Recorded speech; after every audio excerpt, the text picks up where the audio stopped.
Welcome students. আজ 16/4/2024 West Bengal Council of Higher Secondary এডুকেশনের তরফ থেকে একটি নোটিফিকেশান হয়েছে। সেটা কি আছে দেখে নাও। এটা নোটিফিকেশানটা সমস্ত লেভেলের বা অর্থাৎ স্কুলের হেডমাস্টার, পাবলিশার, টিচার এবং স্টুডেন্টদের জন্য। এই নোটিফিকেশানে যেটা আছে সেটা আমি একটু বলছি। দেখো, the council has already published the syllabus and question pattern of all subject in the HS curriculum. HS এর কারিকুলামের সিলেবাস এবং question pattern already council publish করে দিয়েছে। এবং পরের লাইনটা যেটা বলেছে, সেমিস্টার 1 এবং সেমিস্টার 3 35 নম্বরের প্র্যাকটিক্যাল বেস সাবজেক্টের জন্য এবং 40 নম্বরের প্রজেক্ট বেস। ধরো যাদের কম্পিউটার অ্যাপ্লিকেশন বা কম্পিউটার সায়েন্স আছে তাদের কিন্তু 35 নম্বরের এমসিকিউ হবে। কেন? এটা প্র্যাকটিক্যাল আছে। যাদের জিওগ্রাফি আছে তাদেরও 35 নম্বর। কিন্তু যাদের ধরো হিস্ট্রি আছে বা পল সায়েন্স আছে বা বাংলা ইংরেজি, এগুলো কিন্তু 40 নম্বরের এমসিকিউর কোশ্চেন হবে, কারণ এগুলো প্রজেক্ট বেস। আর প্র্যাকটিক্যাল বেসের জন্য 35 নাম্বার। আর মিউজিক এবং ভিজুয়াল আর্ট যাদের আছে তাদের হচ্ছে 20 মার্কসের কোশ্চেন হবে। এইখানে একটা কথা বলা আছে সেকেন্ড প্যারাগ্রাফে, 50% কোশ্চেন হবে যে basic and simple question. Basic মানে মূল ধারণার উপর বেস করে, এবং সিম্পল মানে সাধারণ যে কোশ্চেনগুলো হয় একটু সহজ সেরকম। এইবার 30% কোশ্চেন হবে মোর কমপ্লেক্স। 30% কোশ্চেন কিন্তু কমপ্লেক্স টাইপের কোশ্চেন হবে, একটু জটিলতা থাকবে। আর 20% কোশ্চেন হবে অ্যাচিভারদের জন্য, অর্থাৎ যারা ভালো নাম্বার পেতে চায় তাদের জন্য। এবং এটা কিন্তু লজিক্যাল এবং অ্যানালাইটিক্যাল স্কিল আছে কিনা স্টুডেন্টের সেটাই নেওয়া হবে। এতটা অবধি ঠিক ছিল, তোমরাও মনে করবে ঠিক আছে, এতটা অবধি ঠিক ছিল, 50% কোশ্চেন আমরা পেয়ে যাব। কিন্তু এইখানে দেখো একটা কথা বলেছে, কোশ্চেন প্যাটার্নটা কেমন হবে সেটা দেখো। এমসিকিউ কোশ্চেন থাকবে, সেই এমসিকিউ কতগুলো কোশ্চেন হবে ফিল ইন দ্য ব্ল্যাঙ্কস, কতগুলো কোশ্চেন হবে কলাম ম্যাচিং এর, কতগুলো কোশ্চেন হবে রিজনিং এর, কতগুলো কোশ্চেন হবে ডায়াগ্রাম বেস কোশ্চেন, মানে ডায়াগ্রাম দেওয়া থাকবে তার থেকে এমসিকিউ, আর কতগুলো কোশ্চেন হবে rearrangement of sentence on prescribed sequence. কিছু উল্টো পাল্টা করে কিছু সিকোয়েন্স দেওয়া থাকবে, সেটাকে রিঅ্যারেঞ্জ করতে হবে। আর আরেকটা ট্রু ফলস টাইপের কিছু কোশ্চেন থাকবে, এবং কেস বেসড কোশ্চেন অর্থাৎ অ্যাপ্লিকেশন বেস কিছু কোশ্চেন থাকবে। এইটা দেখে নাও, এতগুলো টাইপে তোমাদের 35 নাম্বার বা 40 নাম্বার বা 20 নাম্বার যাদের যেমন আছে সেরকমই এমসিকিউর কোশ্চেন হবে।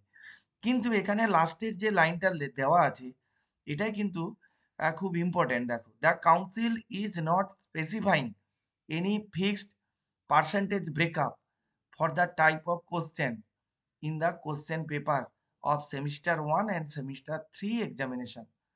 তাহলে সেমিস্টার 1 এবং সেমিস্টার 3 মানে যেটা এমসিকিউ হবে, ক্লাস 11 এর জন্য সেমিস্টার 1 এমসিকিউ, ক্লাস 12 এর জন্য সেমিস্টার 3 এমসিকিউ।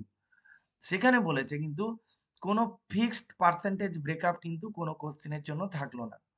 অর্থাৎ কোন টপিক থেকে কি কোশ্চেন হবে এবং সেটা ফিল ইন দ্য ব্ল্যাঙ্ক কতগুলো হবে, এবং সেখানে কলাম ম্যাচিং কি থাকবে, বা সেখানে rearrange sentence, true false, case base, সেটা কোশ্চেন সেটার যেভাবে ডিপেন্ড করবে, কোশ্চেন সেটার যেভাবে কোশ্চেন সেট করবে সে মতোই কোশ্চেনটা হবে। এটা কিন্তু তোমাদের খুব টাফ হয়ে গেল ব্যাপারটা। কারণ আমি একটা সাবজেক্ট নিয়ে এক্ষুনি এক্সাম্পল দেবো, তোমরা এক্সাম্পলটা ভালো করে শুনবে। এইবারে দেখো লাস্ট লাইনটা দেখো, this will entirely depends on the description of the paper setters, decision of the paper setters and will vary from subject to subject. এবং টিচারের উপর যেমন ডিপেন্ড করবে, বিভিন্ন সাবজেক্টে বিভিন্ন রকম হবে। তাহলে মূল কথা কিন্তু এখান থেকে একটাই, তোমাদেরকে যেটা করতে হবে সেটা হচ্ছে পুরো সিলেবাস, কোনো সাজেশান করা যাবে না আজ থেকে। পুরো সিলেবাস হুবহু প্রতিটা বইয়ের প্রতিটা পেজ একদম খুঁটিনাটি খুঁটিয়ে তোমাদেরকে পড়ে যেতে হবে পরীক্ষার জন্য। সেই 50% নাম্বার পেতে চাও বা 100% নাম্বার পেতে চাও, তাতে কিন্তু কোনো যায় আসে না। কোন টপিক থেকে কিভাবে কোশ্চেন হবে সেটা আমি একটা সাবজেক্ট নিয়ে, আমি কম্পিউটার সায়েন্স এই সাবজেক্টটা নিয়ে তোমাদের এক্সাম্পল একটা দিচ্ছি। এখানে কম্পিউটার সায়েন্স ক্লাস 11 সেমিস্টার 1 তোমরা একটু ভালো করে ফলো করো। ইউনিট 1 আছে 15 মার্কসের। ইউনিট 1 এ basic computer organisation, concept of software, number system, Boolean algebra, এই কয়েকটা নিয়ে 15 মার্কস। এইবার তোমাদেরকে এই সবগুলো ডিটেলস পড়তে হবে, কারণ কোন টপিক থেকে কত মার্কসের কোশ্চেন হবে সেটা কিন্তু বলে দেওয়া নেই। এখানে সব ডান দিকে যেটা বলা আছে 4 ঘন্টা, 9 ঘন্টা, 7 ঘন্টা, 10 ঘন্টা, এগুলো ক্লাস কত ঘন্টার হবে, কিন্তু কোশ্চেন কোন টপিক থেকে কতগুলো কোশ্চেন হবে, কিভাবে কোশ্চেন হবে সেটা কিন্তু বলে দেওয়া নেই।